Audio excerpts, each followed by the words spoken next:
Good evening, ladies and gentlemen. Here we are together again, lounging with Lisa and Smoking and G Sharp. We're coming at you live, but not really live, from my nighttime outdoor studio and G Sharp's whirlpool of insanity. Hi Lisa, that is correct. I'm coming from the Rust Coast.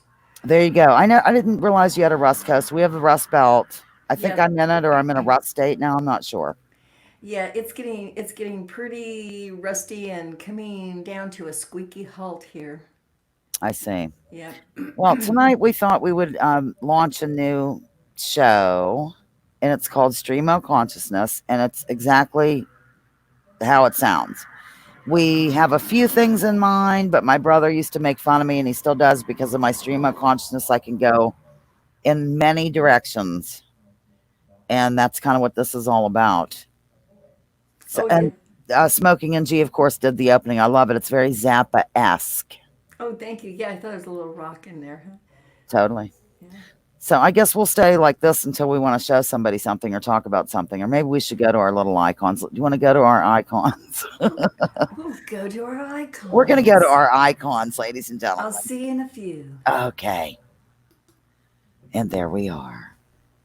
I'm going to get ready to pause my microphone like when you talk and stuff, but what's on your mind tonight? Well, I have a few things. Let me grab something and I'll just see what I feel like talking about. Oh, I hope I'm not jumping. Well, let me jump to this first. I just wanted to point out something, if you can share that up. Federal executions will restart again after 17 years. Isn't that an interesting new twist to our already twisty world? It certainly is, and I feel the first one who should be executed might be Bill Barr himself, who has covered up for one Jeffrey Epstein for, I believe, decades at this point. I've listened to a lot of investigative journalists who have been on that since the beginning, or what we know as the beginning. So, yeah, fascinating, interesting, most illuminating. Is it not? I know isn't that just, I mean, this is a science fiction show that we're in. It I think started so. out B rated, but it's getting better all the time. Anyway, I'm going to stop this screen. Okay. Well, I'm not adding anything in yet, but I'll grab another if you don't okay. mind. Grab I'll just another. keep rolling. I have weird stuff. Oh, I'm Um, glad you do. I wanted to talk about what's going on in my personal state of Oregon. Okay. We seem to have been ordered now to do this COVID, goose step, I want to call it. And I wanted to share this screen while I'm talking about it. So, what they're telling us is if we don't wear masks out in public, we have to have this COVID pass on our phones. Let me see if I can make it bigger. Where is my. There it is. And if you can see that guy, and just above him it says current status negative, that's what you're going to have to show. And the only way you can show it is if you're giving yourself to a COVID test. Now, I'm looking at all of this, and also I heard from a great financial advisor on the stock market, nod, nod, wink, wink, people out there. He has noticed a tremendous increase of foreign investors into big pharma materials of the United States, which means all of this is really planned to roll. And there's a lot of money involved. Follow the money if you want your answers. I'm sorry, I just had to put all of that out there, Lisa. I'm a little upset because my state seems to feel our Bill of Rights no longer matter at this point in time. Wow. Well, yes, I've been, of course, following this from the start. I'm going to remove him. You're going to remove him.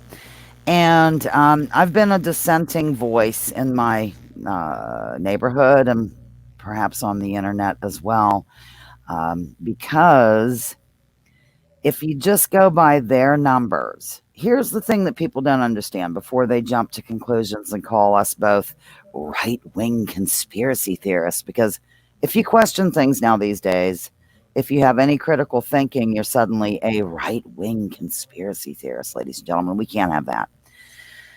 At any rate, wow, that was fun just to say that. From the start, I've been looking at the actual websites of the like CDC. I haven't been personally, frankly. I've been looking at people showing me that, but I have visited them. And these numbers do not, the death numbers, which have been fudged, and if you don't believe me, you can just listen to their own words in the press conferences. Uh, One lady who wears a scarf was talking about if somebody had a heart condition, for example, and they ended up testing positive, and we can get into the tests later, that they certainly should be marked down as a COVID death. They are definitely doing this by their own admission, by the CDC and the WHO. I don't understand why people can't, like you said, follow the money. It's clear as day if you do that. And I don't understand why certain people who call themselves more, I don't know, free thinking human beings, or people that want to advance society rather than stay still, so to speak, why they are just believing the mainstream who has lied to us and lied to us over and over and over again about wars, about you name it. I mean, there are so many things that the media has driven and terrified the country. And this is one of them. And it's not just me saying this, there are doctors all over the world and scientists who do not get a voice because the media, 90% of their funding comes from pharmaceutical companies. That is Pharmaceut- correct. Pharmaceutical companies fund research at universities. They fund colleges where people go to become doctors. And that's just common knowledge. So I really get frustrated when people who are generally suspicious of big pharma, for some reason don't put two and two together here, and it drives me to drink. Okay, it's your turn. Oh no, that's all well said. I'm absolutely in concurrence with all of that.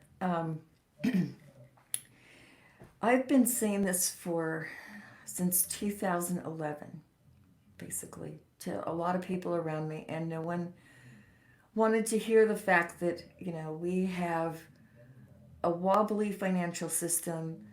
Um, Everything seems to have corruption at every level now.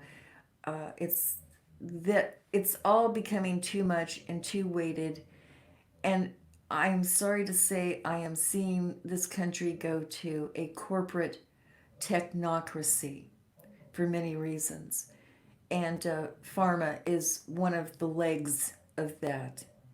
Let me interject because what I will do is remind the viewer. I can maybe even bring my column up because I want to get Eisenhower's exact. Wait, I'm on the wrong thing. How funny.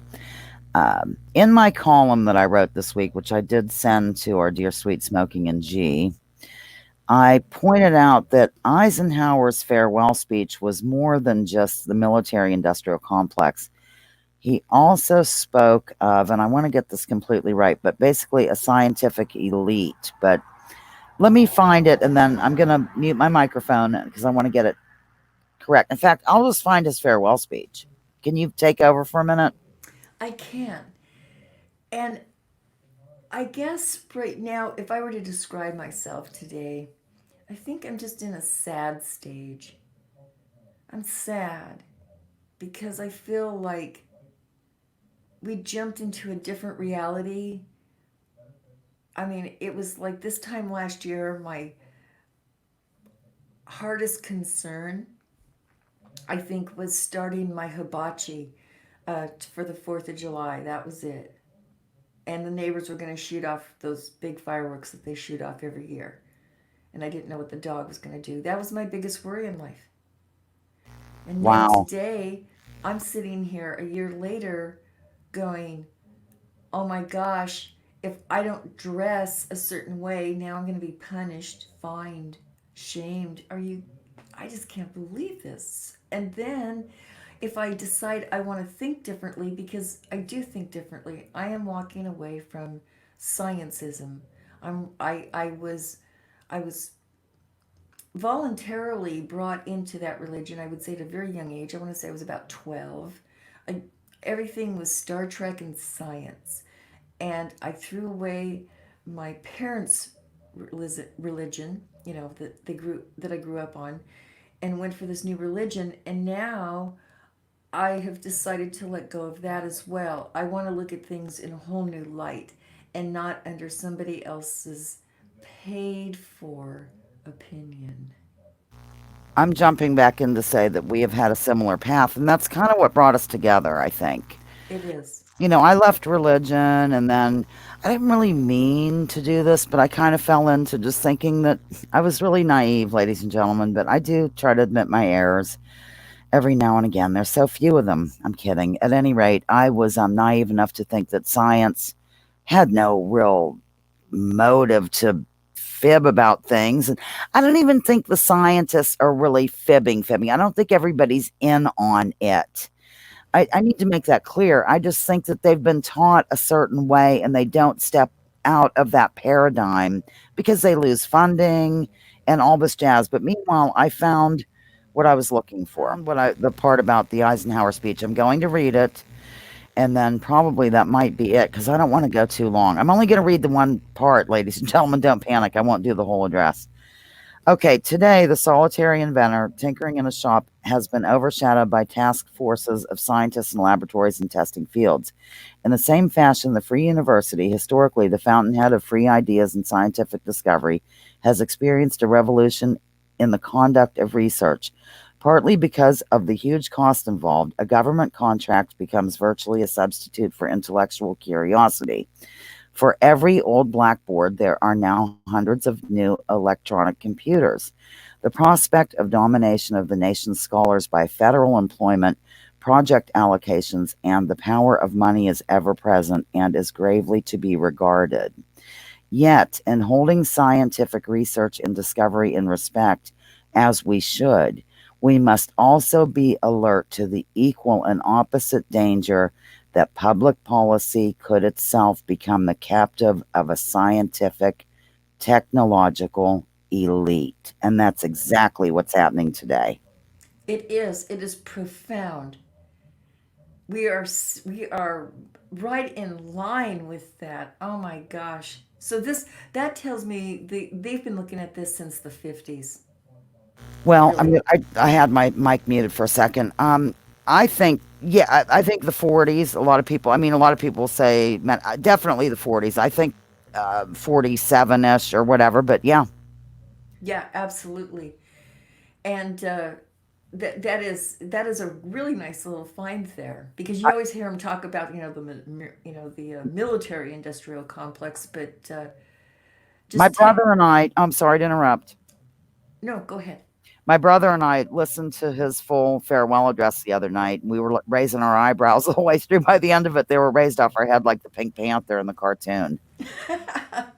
Yeah, um, it's just right now. Like I said, I feel like I skipped the record and I'm in another dimension. I'm still kind of stepping back and trying to make some sense out of all of it at this time. A lot's being thrown at us, and I think that's partly intentional. It's a little, confusion and chaos to get their order.